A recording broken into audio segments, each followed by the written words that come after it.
welcome students. Welcome to my channel Home of Biology 945.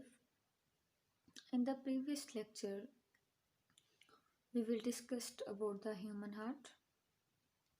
Today we will discuss about the pulmonary and systemic circulation.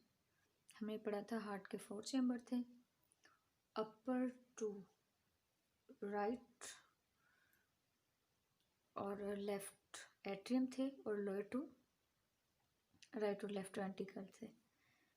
तो जो heart की right side है, right side यानी कि right atrium और right ventricle, उसके पास deoxygenated blood आता है। और उसके पास डीऑक्सीजनेटेड ब्लड आता कहाँ से? फ्रॉम द बॉडी, यानी कि राइट साइड जो है हार्ट की, वो बॉडी से डीऑक्सीजनेटेड ब्लड लेती है और आगे भेज देती है लंग्स के पास। इसी तरह जो हार्ट की लेफ्ट साइड है, ये ऑक्सीजनेटेड ब्लड देती है, लंग्स से लेती है और लेकर बॉडी को दे देती है।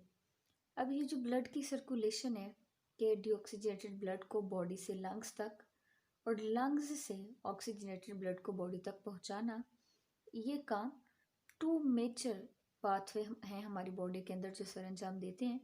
एक को कहते हैं पल्मोनरी सर्कुलेशन और दूसरे को कहते हैं सिस्टेमिक सर्कुलेशन। पल्मोनरी सर्कुलेशन होती है between the heart and lungs, यानी कि दिल और फेफड़ों के दरमियान। हार्ट जो है, इससे डीऑक्सीजनेटेड ब्लड लंग्स को दिया जाता है और बदले में लंग्स से ऑक्सीजनेटेड ब्लड को हार्ट तक ले जाया जाता है।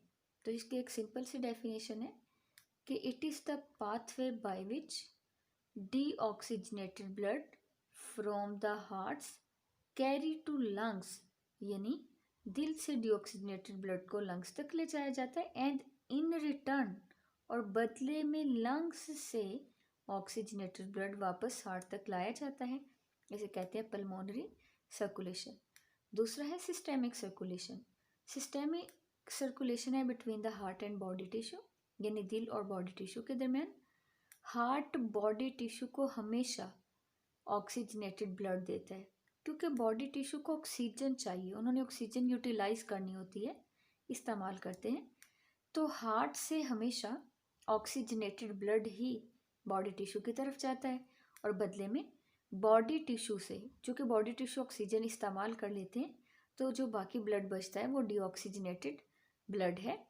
तो बॉडी टिश्यू से डीऑक्सीजनेटेड ब्लड को हार्ट की तरफ ले जाया जाता है। अगर हम इसके डेफिनेशन लिखें तो हम यूँ लिखेंगे, it is the pathway by which oxygenated blood is carried from heart to body tissue and in return deoxygenated blood is carried body tissue to heart।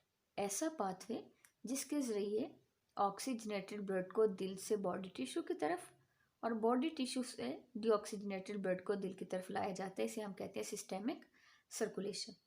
उसके बाद है जी हार्ट बीट के टॉपिक को डिस्कस करते हैं। Relaxation of the heart chamber.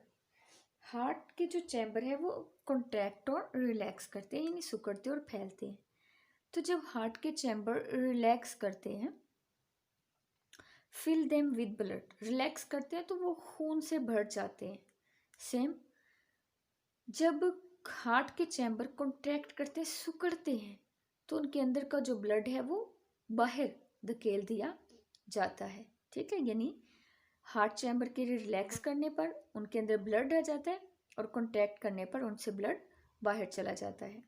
Alternating relaxation and contraction, यानी जब बार बार heart के चैम्बर सिकुड़ते हैं और फैलते हैं तो इसको हम कार्डियक साइकिल का नाम देते हैं। ठीक है, और एक कार्डियक साइकिल जो है वो 1 हार्ट बीट पैदा करता है।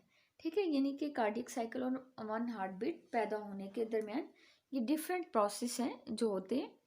सबसे पहले एट्रिया और वेंट्रिकल रिलैक्स करते हैं और जैसे ही ये रिलैक्स करते हैं, अभी हमने ऊपर पढ़ा था, इनके अंदर ब्लड आ जाता है। आर्ट्रिया और वेंट्रिकल के रिलैक्स करने पर इनका ब्लड से बढ़ जाना कार्डियक डायस्टोल कहलाता है।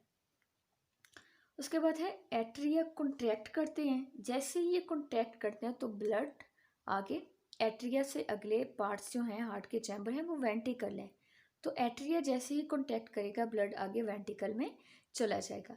अब देखिए यहाँ पे वेंट्रिकल में ब्लड आर्टरिया के कॉन्ट्रैक्ट करने से आता है।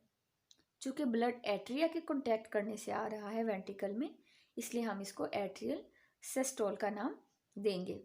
उसके बाद जैसे ही ये वेंट्रिकल कॉन्ट्रैक्ट करेंगे तो वेंट्रिकल के कॉन्टैक्ट करने से ब्लड आगे या तो बॉडी के पास चला जाएगा या फिर लंग्स के पास। वेंट्रिकल भी टू होते हैं, राइट वेंट्रिकल और लेफ्ट वेंट्रिकल।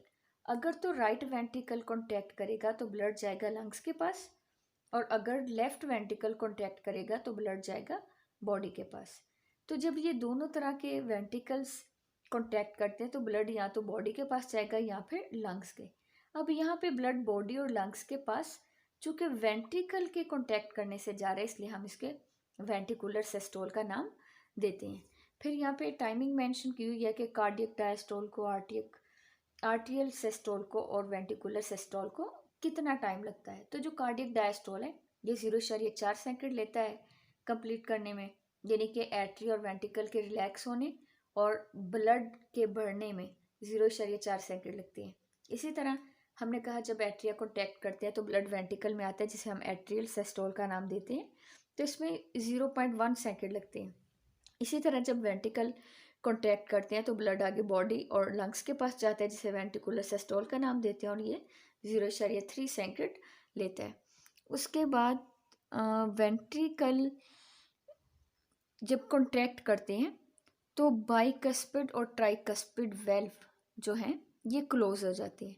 जैसे ही बाइकस्पिड और ट्राइकस्पिड वेल्व क्लोज होते हैं या बंद होते हैं तो लब की साउंड पैदा होती है।